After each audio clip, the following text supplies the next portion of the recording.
On parle beaucoup en ce moment, c'est vrai. Et je pense que là, j'essaie de rendre peut-être un petit hommage à la langue. Dans son écrin d'ivoire, tendu de chair rosée, l'enfant terrible veille, quelque peu résigné. Une moiteur tranquille, oh, douce intimité, s'est enfin emparée de cette nudité. Et le calme, en sursis, dans la paix retrouvée, savoure jusqu'à l'extase cette sérénité. Pauvrette, enterrée vive dans ce maudit enclos, elle répète en solo la scène du tombeau. Si longues sont les nuits où seule, vagabonde, la pensée peut encore flirter avec le monde, s'amusant aux dépens de ce corps qui ronronne. Ah, vienne le soleil pour fendre les carreaux et de ses flèches d'or transpercer ses yeux clos. Face qu'irrésistible, tourbillonnante et chaud, l'arôme d'un café vienne se joindre au complot. Alors, digne prêtresse en mal de liberté, jaillit comme lutin de l'ombre d'un fossé. Elle saisira, gourmande, afin d'aller prêcher les potins quotidiens captifs en son filet. Docile, le bien, le mal, savamment moulinés, en mots hachés menus, finiront en fumée. Langues vivantes et bien pendues, qui ressassées et rabâchées, langue de feu, langue fourchue, vous vous chargez de nos péchés. Et bien que morte encore pointue, langue crochue, je vous salue.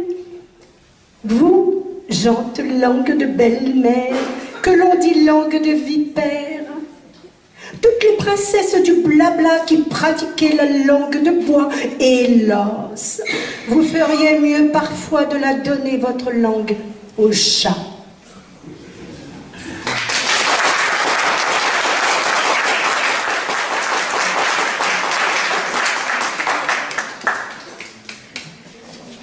Bel oiseau doré, aux ailes frais lissées, viens cueillir la rosée en mon cœur amassé. Ce soir, je veux porter un toast à l'amitié. De ta douce envolée, cours joindre l'esselé en sa peine, isolée. Dis-lui que désormais, sous ton aile sacrée, nous irons affronter la rude destinée. Je veux tout partager, soucis aux joies mêlées. Ses rires, je chanterai, ses craintes, j'apaiserai, ses larmes, je sécherai. Et quand, désemparée, tremblante au vent mauvais, je viendrai m'imposer au fil de ses pensées. Peut-être y trouverai-je l'étoile du berger, mon tendre oiseau doré, de douceur habillé. Sauras-tu déjouer les pièges effrontés qui viendront jalonner ta longue traversée? Le sordide intérêt d'hypocrisie voilée, la calomnie rusée, la jalousie glacée. Iras-tu picorer leurs graines insensées? Oseras-tu braver l'impassible Alizé qui s'acharne à dénouer les liens les plus serrés?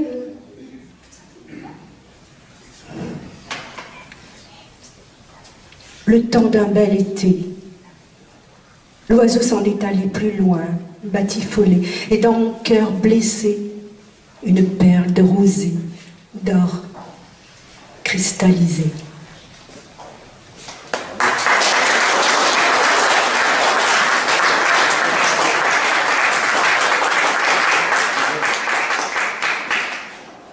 Donc c'est un groupe qui joue sur des instruments anciens. C'est c'est assez difficile, c'est quand même des instruments anciens, c'est pas facile à régler, c'est très long à régler, comme vous avez pu le voir. Et... Pardon. Alors on vous a un peu déréglé le chevalet, puisqu'il était initialement prévu pour Monique, mais elle s'en est passée, vous voyez, elle connaissait tout par cœur. Voilà, on vous le remet là. Ah, je vous avais dit qu'ils étaient très jeunes, hein, regardez. Hein. Jeunes et beaux. Les jeunes, ils sont toujours beaux. Hein. Ça va comme ça? Plus haut?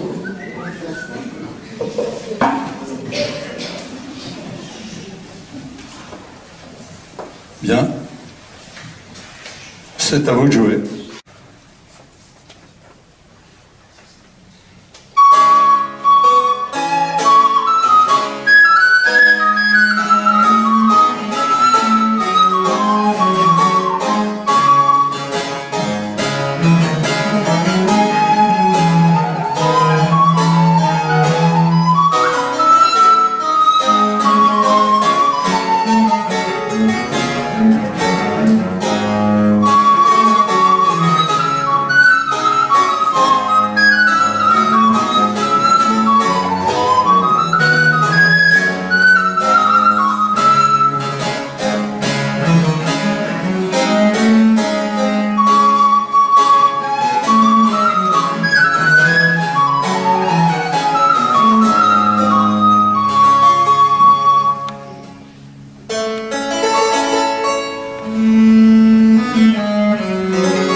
Parce que là, nous avons un ami, tout le monde le connaît d'ailleurs, c'est un homme de théâtre qui se produit, qui vient justement cet après-midi, il était au Théâtre de Nice, où il faisait il montait, enfin c'est une pièce de sa création d'ailleurs, et il est aussi poète, et vous allez donc pouvoir le reconnaître et le voir, c'est Gérard-Philippe Célès. À vous, s'il vous plaît.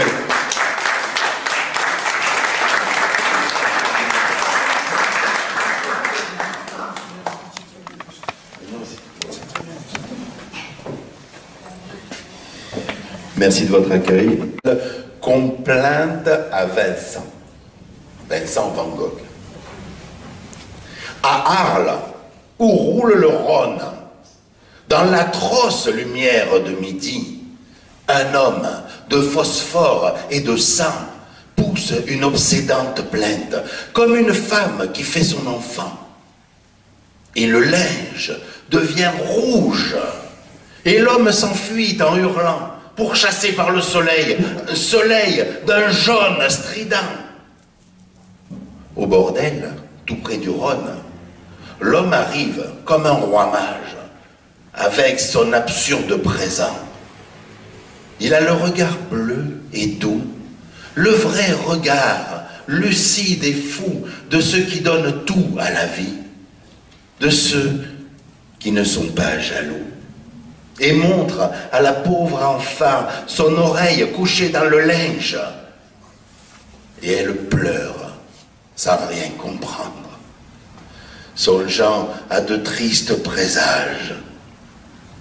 L'affreux et tendre coquillage, où les plaintes de l'amour mort et les voix inhumaines de l'art se mêlent aux murmures de la mer et vont mourir sur le carrelage dans la chambre où l'édredon rouge, d'un rouge soudain, éclatant, mélange ce rouge, si rouge, au sang bien plus rouge encore de Vincent à demi-mort et sage, comme l'image même de la misère et de l'amour.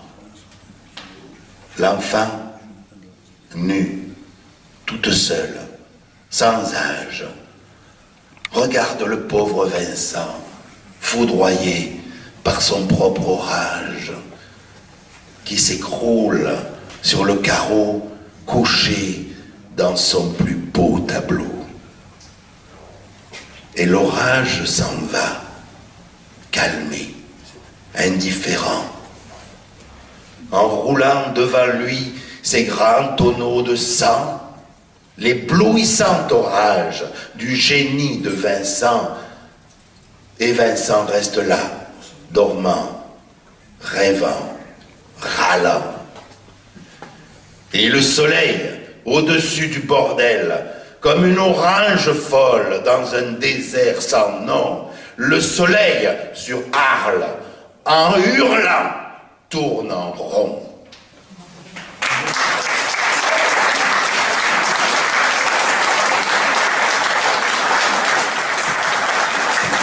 Merci. C'est beau, Prévert. Prévert, c'est... Enfin bon, ça arrive pas mal non plus. Ben, je vais vous faire un petit à moi, alors, si vous voulez bien. Ah, plusieurs de toi. Il est très bon poète. On va commencer avec un. J'ai découvert un océan au fond des yeux d'un oursin blond. Dieu, qui était là, sur son séant, m'avait payé à demi-pression. Il y avait bien l'écume dans mon verre, mais les vagues étaient dans ses yeux. Alors moi, je suis sorti de ma bière et je me suis retourné vers Dieu et j'y ai dit « Chapeau, petit père ». Il me dit « Ce coup-ci, j'y suis pour rien, les trucs qu'elle a, je sais pas les faire ». J'ai dit « Attends, je comprends plus bien ». Il me dit « C'est dur, mais faut s'y faire. Puis encore, t'as pas vu sa plage. Moi, c'est pas la mer qui me sidère, c'est quand t'arrives sur son visage. » Alors j'ai replongé dans ses yeux et j'ai nagé jusqu'au rivage. Et quand j'ai vu ce qu'avait dit Dieu, mes yeux ont paumé leur pucelage. 2 lèvres rouges posées sur le sable, comme une barque fatiguée, à la coque si vulnérable qu'elle n'a jamais pu naviguer.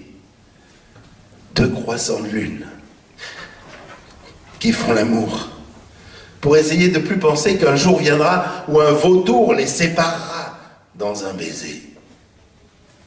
Et Dieu, qui avait fini sa bière avant de nous rejoindre sur la plage, avait des larmes sous les paupières en contemplant ce coquillage. Bien sûr, une femme, c'est différent. Mais à ce point-là, il ne se doutait pas. Dans les yeux de Dieu, tous les Rembrandts se mettaient à hurler du Goya. On a interprété 2 morceaux de Anton Chell, comme les Sons of Art et Music for a While.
que tu allumes, la flamme bleue me consume.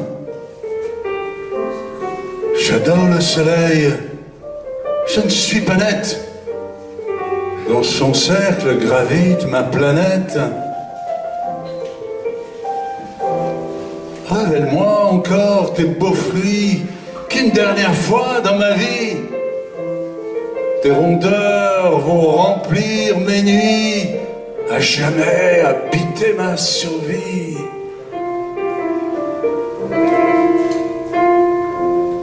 Mes doigts, mes lèvres sur ton corps, habiles sur tes courbes d'or, joueront ma balade ultime sur la clé de nos joies intimes.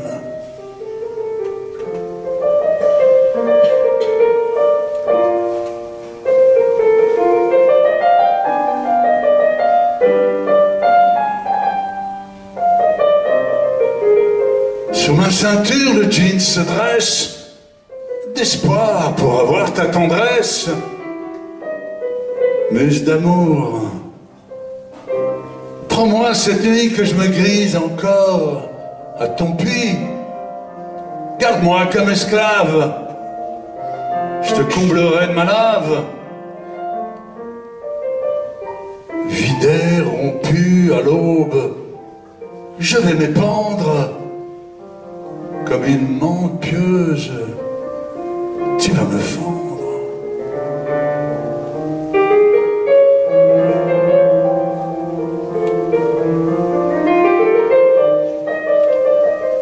Mes doigts, mes lèvres sur ton corps, habiles sur tes courbes d'or, joueront ma balade ultime sur la clé de nos joies intimes.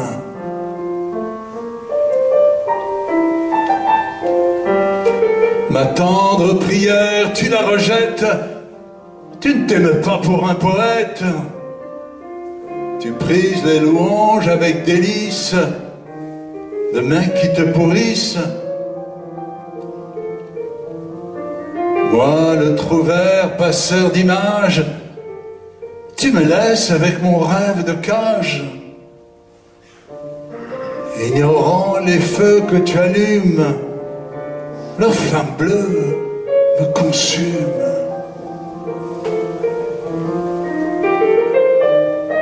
Mes doigts, mes lèvres sur ton corps, habiles sur tes courbes d'or, joueront ma balade ultime sur la clé de nos joies intimes.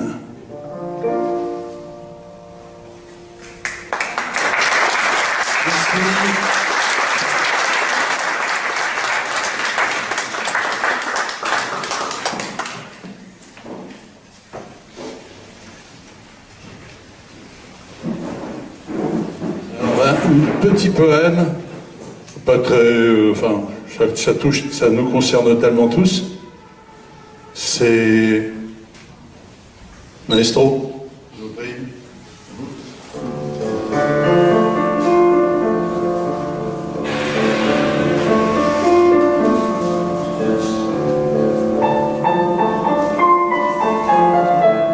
Quand un sang s'affolait par nos peaux qui se frôlaient, nos regards mouillés de bienveillance badaient l'autre ivre de jouissance.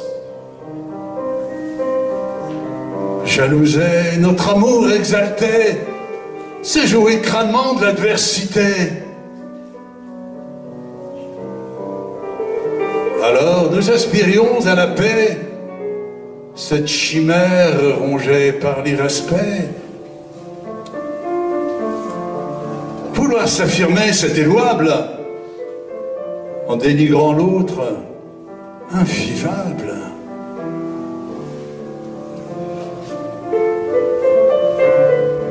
Je croyais à jamais notre union liée dans l'acier par une tresse, mais tramait nos maladresses, le temps cruel a tissé notre désunion.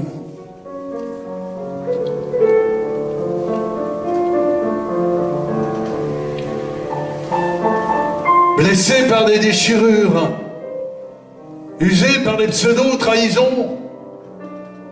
Chaque jour s'ouvraient des fissures qui minèrent notre liaison.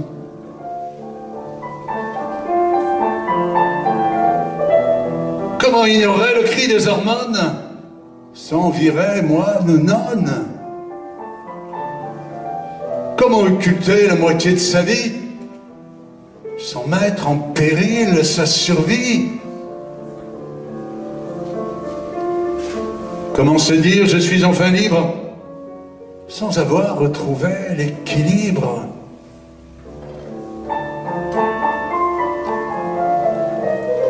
Je croyais à jamais notre union liée dans l'acier par une tresse, mais tramène nos maladresses, le temps cruel a tissé notre désunion.